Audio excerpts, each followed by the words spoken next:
Prologue, A Scarred Heart Still Soft. Rachel Bennett's life had always been stitched together with invisible threads of quiet pain. Born in a small forgotten town in Ohio, she lost her mother to cancer at the age of 5. Her father, unable to bear the grief, disappeared weeks later, leaving Rachel to be swallowed by the foster care system. Her childhood was not marked by birthdays or lullabies, but by silence, shuffled papers, and new roofs every few months. Yet somehow, she never let the world harden her heart. If anything, her emptiness made her tender to others' pain.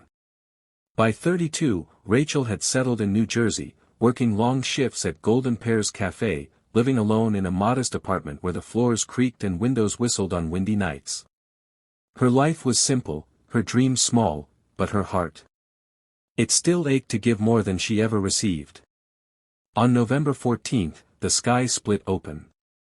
Rain poured relentlessly, the city seemed to shiver under gray clouds. Inside the cafe, warm yellow lights flickered while the wind rattled the glass doors. Rachel, in her faded green apron, was clearing table 6 when something pulled at her soul. Through the rain-blurred window, under a broken streetlight, sat a boy, frail, soaked to the bone, knees pulled to his chest, shoulders shaking from silent sobs. It was as though Rachel could feel his sorrow vibrating in her own chest. Without asking permission, she unpinned her apron, grabbed the nearest umbrella, and dashed into the storm. "Sweetheart, are you hurt?" she whispered, kneeling before him, her own hair plastered to her cheeks from rain. The boy slowly lifted his head. He couldn't have been older than 9 or 10. His cheeks were hollow, lips cracked, eyes glassy with tears and exhaustion. "My mom said she'd come back 2 days ago," he choked out. "I waited. I knocked. Nobody came. I don't know what to do." Rachel's throat tightened. Memories surfaced, cold nights, locked doors, unanswered prayers. She knew. Oh, she knew too well. She wrapped her scarf gently around his shoulders, held his cold hand, and guided him into the cafe. She sat him at a corner booth, brought towels from the back, dried his hair, and ordered a hot soup, grilled cheese, and warm cocoa, paying from her own dwindling wallet. For hours, she sat with him. Listening, smiling, reassuring. A stranger had never been so patient with him before. By 7 p.m., Mr. Carl Whitman, the cafe's rigid, numbers-obsessed manager, had been watching closely.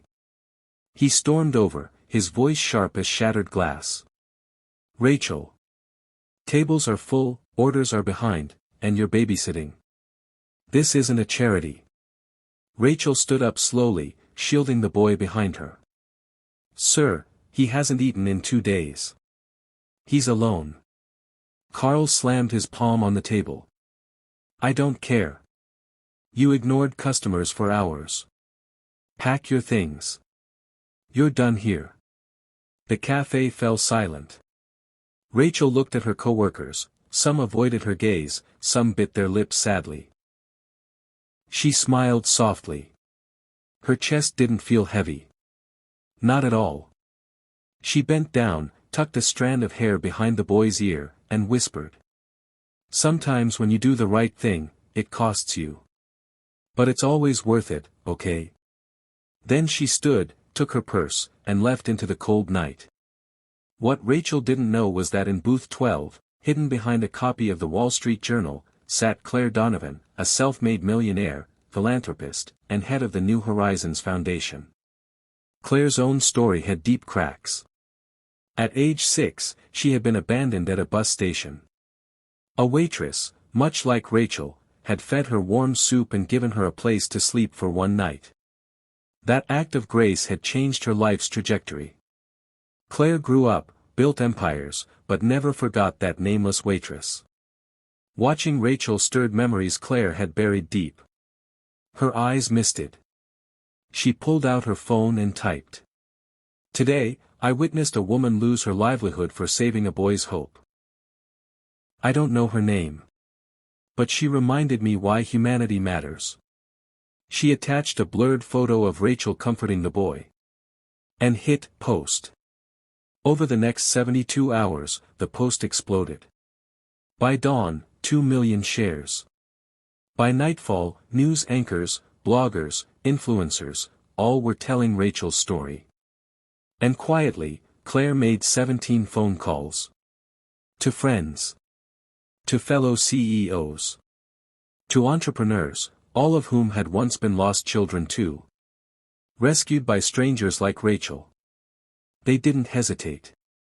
They wanted to find her. And thank her the way no one ever thanked them. On a crisp morning 5 days later, Rachel sat in her tiny apartment. Her fridge was nearly empty. Rent was due in 2 weeks. And yet, as she gazed at a photo of her late mother, her lips curled in a soft smile. "I'm still glad I did it, Mom," she whispered. That's when there was a knock. Then another. And another. She opened the door. 17 people stood outside. Men and women of all races and ages. Wearing warm smiles, holding envelopes, flowers, gift bags, and most importantly, tears in their eyes. Claire stepped forward. "I think you saved more than a boy that day. You reminded us of who we were. And who we should still be." Over the next hours, they told her their stories, of abandonment, rescue, and redemption. And then they made her an offer. Together, they wanted to fund Hope Haven Center. A place where no child would ever go hungry, cold, or unseen again. And they wanted Rachel, with her heart full of scars and kindness, to lead it. Rachel's knees gave out. She collapsed to the floor, sobbing openly for the first time in years. One of the millionaires gently lifted her and whispered. "You gave a boy hope. Now we'll give you the world." 6 months later, Hope Haven Center stood tall. A sprawling warm-toned building filled with colorful walls, laughter, books, and long dinner tables where no seat was ever empty. The boy Rachel had helped. His name was Liam. And he now stood proudly beside her as her assistant, grinning ear to ear. He had a home. He had a future. Above the entrance was a bronze plaque. Kindness is never wasted. It echoes across time, changing lives we may never even meet. Rachel never sought fame. But when Time magazine named her Person of the Year, she simply said on stage, "If all I did was make one child feel less alone, then I've already lived a full life." Years later, on a rainy evening, Rachel saw a young girl sitting alone outside Hope Haven's gates. Her shoulders shook as she cried silently. Rachel walked out, wrapped her scarf around the girl's shoulders, and whispered, "Sweetheart, are you all right? Let's get you something warm." And so, the cycle of compassion began again. A quiet, unstoppable ripple that would echo through generations.